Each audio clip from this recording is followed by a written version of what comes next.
À Panem 360, nous avons le plaisir d'avoir aujourd'hui avec nous Thibaut Bertin-Magui, qui est contrebassiste, directeur artistique de l'ensemble Collectif Neuf, qui est un des plus importants ensembles musicaux montréalais, reconnu pour sa programmation novatrice et son approche unique de la musique de chambre notamment, qui ont performé dans plusieurs concerts à travers l'Amérique du Nord, l'Europe et l'Asie. Et nous les recevons aujourd'hui dans le cadre du concert qu'ils vont donner dans la programmation du Festival international du domaine Forget le 3 août.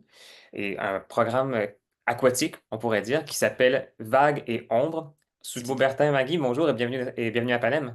Merci, merci, bonjour.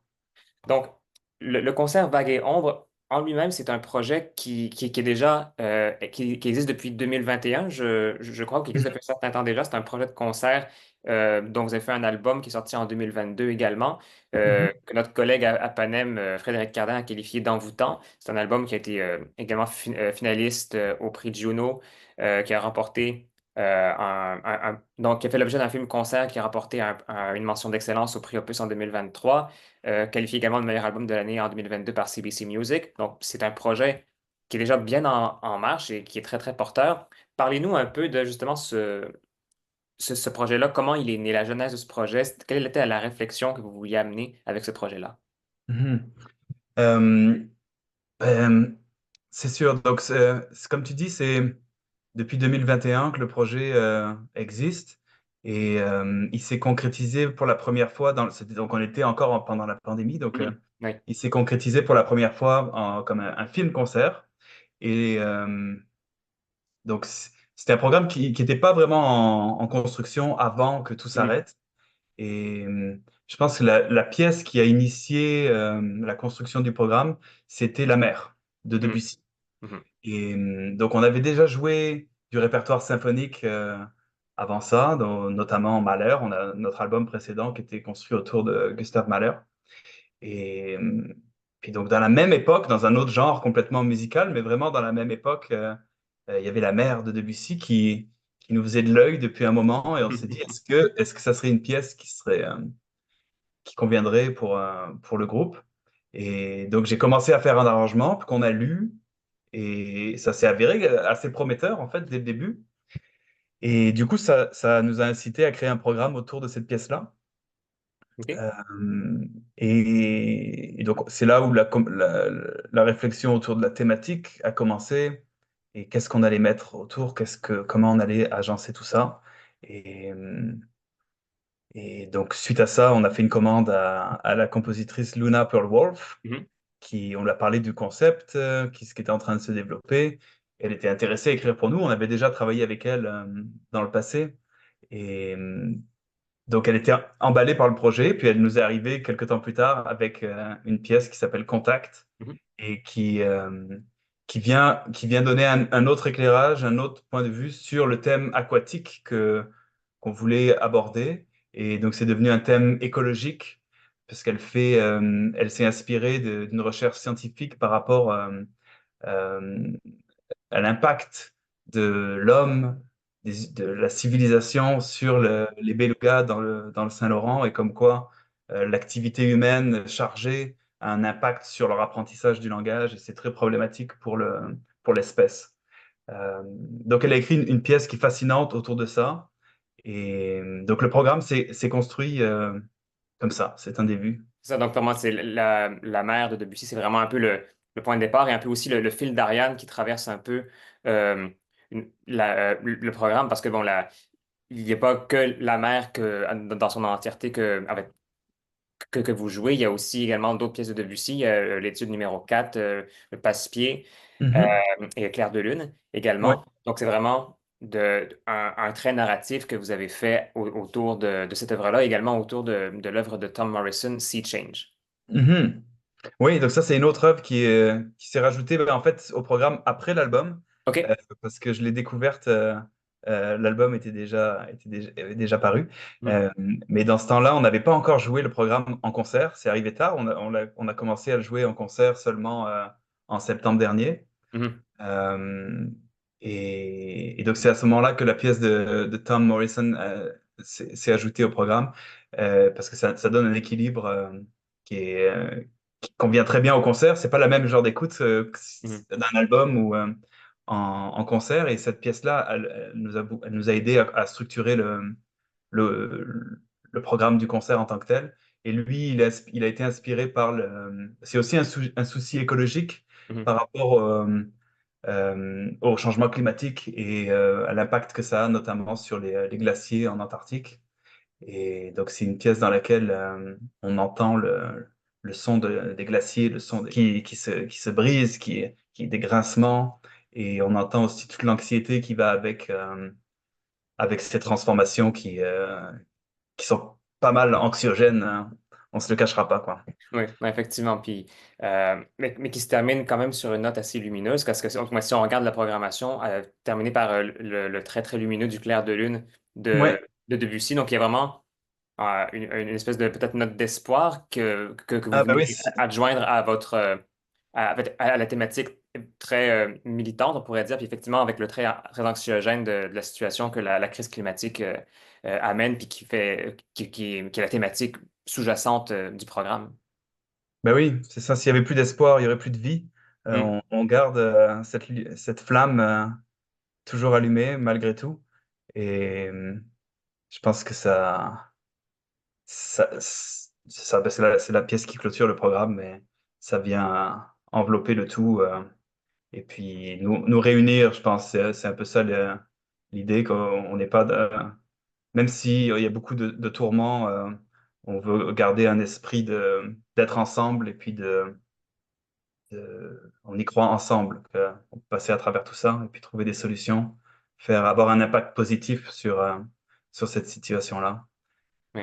Non, puis c'est très caractéristique un peu, vous me corrigerez si je me trompe, mais de l'approche que vous voulez avoir aussi avec Collectif Neuf dans vos projets qui sont très multidisciplinaires, qui sont très interdisciplinaires aussi, qui font communiquer beaucoup de sphères, on va dire, du milieu artistique, donc très porteur à ce niveau-là également.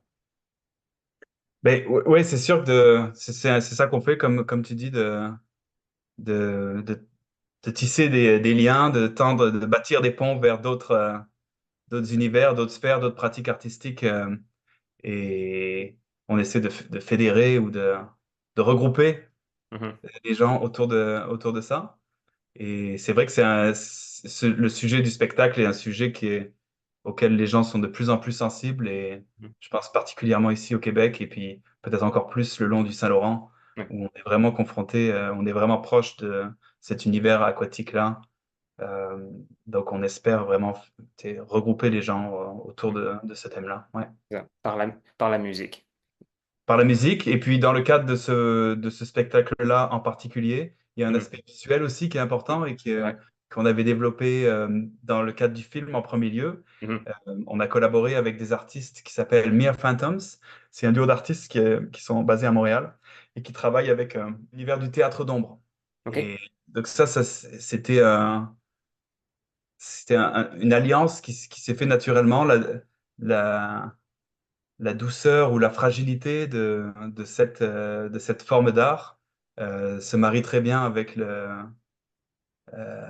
la musique de Debussy en premier lieu, mais aussi permet avec les autres pièces qu'on a ajoutées de donner de souligner, disons, la trame plus narrative qu'il peut y avoir Oui. euh, et de l'exprimer d'une manière un peu plus intelligible, si on peut dire. Mhm. En tout cas, d'amplifier le message. Et donc, c'est ça. Donc, il y a ce décor d'ombre qui est sur scène avec nous et qui vient souligner le caractère des pièces.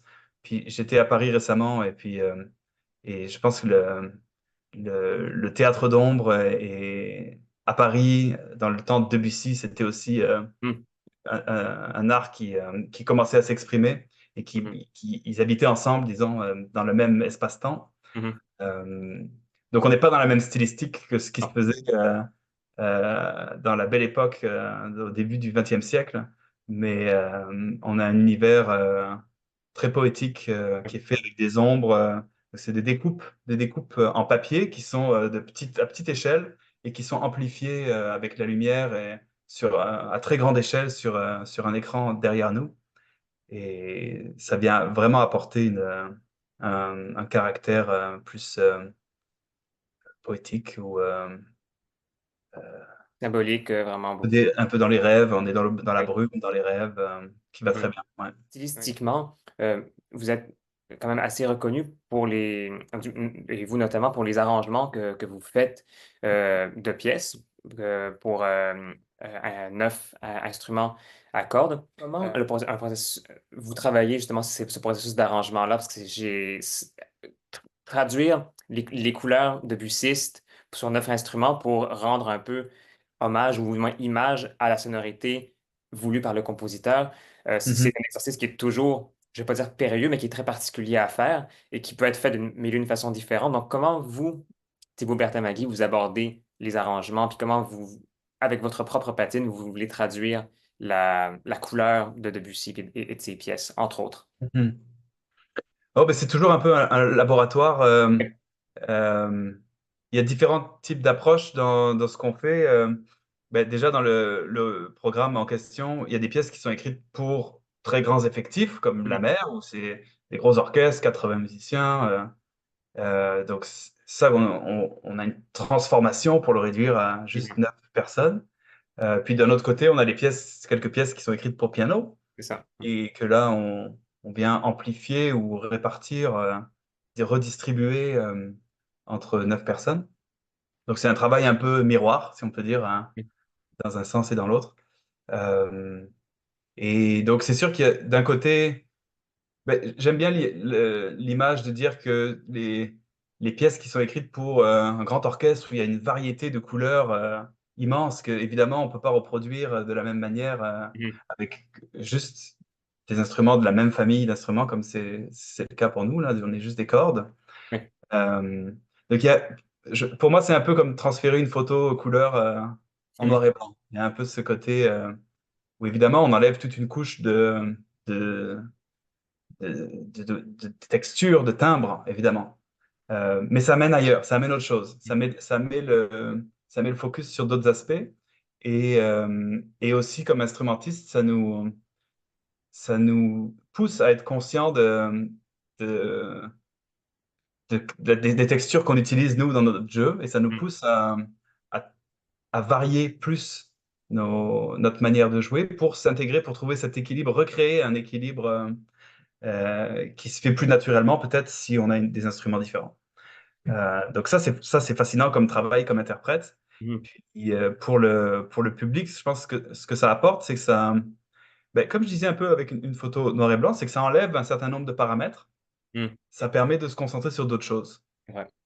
et d'apprécier la musique qui, même sans cette diversité d'instruments, a une richesse fantastique euh, et très polyphonique ou très beaucoup de mélodies qui s'entrecroisent. Mhm. C'est pas une musique verticale, c'est une musique qui est très horizontale où il y a beaucoup de voix qui cohabitent. Mhm. Et donc ça marche très bien pour. On n'est pas, c'est pas de la musique orchestrale réduite, c'est vraiment de la musique de chambre. C'est vraiment Oui. chacun à son discours en parallèle, en résonance avec les autres. Mhm. Et ça nous donne aussi une flexibilité dans l'interprétation qui est autre que si on était 80 à jouer en même temps. Mhm. Euh, il y a une flexibilité, une facilité à bouger ensemble qui est fantastique parce que on est proches les uns des autres, on s'entend bien euh, et on est capable chacun tient sa ligne et puis on est capable de se suivre les uns les autres. Oui, Ce puis qui est différent quand on est un orchestre complet, c'est une autre réalité. c'est une autre dynamique, effectivement. Puis il y a effectivement, j'imagine, beaucoup d'expérimentation qui est faite par ça, ou du moins on essaye quelque chose Mhm. comme passage pour tel instrument, on se rend compte, ah, finalement, ça marche peut-être moyen, on va essayer autre chose. Donc, il y a tout un travail, j'imagine, de très collégial qui est fait quand vous expérimentez justement les arrangements que vous mentionnez plus tôt quand vous avez expérimenté la mer pour la première fois. Il y a, Mhm. j'imagine, de la version de l'arrangement que vous avez en disqué puis qui va être joué est très différente de ce que vous avez créé la première fois ou la première fois que vous avez amené en première lecture. Oui, c'est sûr qu'il y a des ajustements qui sont faits, mais il y a aussi beaucoup d'ajustements qui sont faits dans la manière de jouer. Puis je pense Mhm. que c'est là où on peut Aussi, pas juste jouer la musique comme ça, elle sort pas tout de suite toute seule, on n'a pas ça. d'enregistrement de référence. Non. Euh, on n'a pas le choix de s'y jeter, de s'y mettre les mains dedans et de travailler corps et âme Mhm. pour chacun comprendre qu'est-ce qui se passe et puis comment on fait pour que ça fonctionne. Mhm. Et je pense que ça se sent jusqu'au concert, euh, ce travail-là, cette implication de tout le monde. Et cette recherche-là, et puis la recherche, elle est aussi grande dans l'autre sens quand on prend des pièces qui sont écrites pour piano, où là, on amène une diversité de voix et de textures qu'on peut rajouter, d'interactions. Euh, donc c'est ce travail-là, oui, qui se sent, je pense, sur scène et qu'on adore partager avec le public sur scène. Mhm. Justement, parlant de partage avec le public, quels sont les prochains projets qui vous attendent à Collectif Neuf? Alors, des projets, qu'est-ce qu'on a qui arrive? Ben, Beaucoup. il y a plusieurs projets, oui, oui. On a un projet d'album. Euh,